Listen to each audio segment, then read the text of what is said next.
অসংখ্য তাফসীরে দেখেছি, বিশেষ করে তাফসীর নাসাফি, তাফসীর ইবনে কাসির, তাফসীর কুরতুবী, তাফসীর ফখরুদ্দিন রাজি, মাফাতিহুল গায়ব, যেটা চারটা তাফসীরে একই বক্তব্য।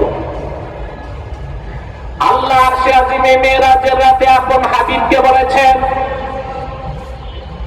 ইন্নাল জান্নাতা মুহাররামাতুন আলাল আম্বিয়া হাত্তা তাদখুলাহা ইয়া মুহাম্মদ সাল্লাল্লাহু আলাইহি ওয়াসাল্লাম ওয়া আলাল উমামি হাত্তা তাদখুলাহা উম্মাতুক।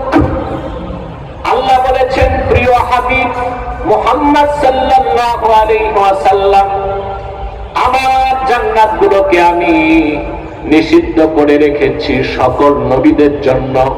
তাদের জান্নাতে প্রবেশ নিষিদ্ধ থাকবে যতক্ষণ না আপনি মুহাম্মদ সাল্লাল্লাহু আলাইহি ওয়াসাল্লাম আমার জান্নাতে প্রবেশ না করবেন।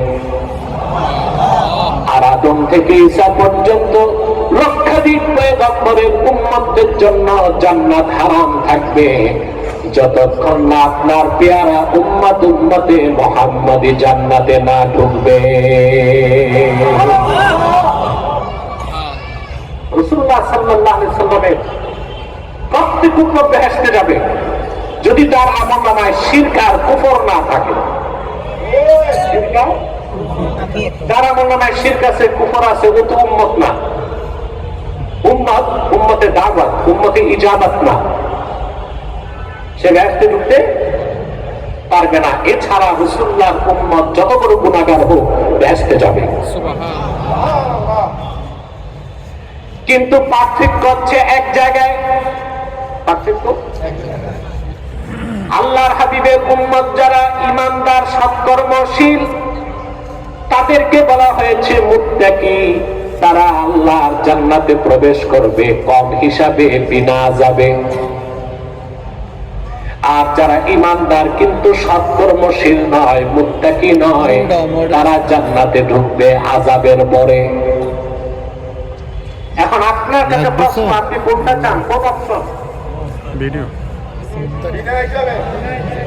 হিসাব হবে বিনা আযাবে ফার্স্ট চান্সে জান্নাত চান, না আগে জাহান্নামে আযাব ভোগ করে জান্নাত চান? কেন? আপনাদের মধ্যে ভ্রমণ বিলাসী আছে না? ঘুরতে টুরতে মন চান?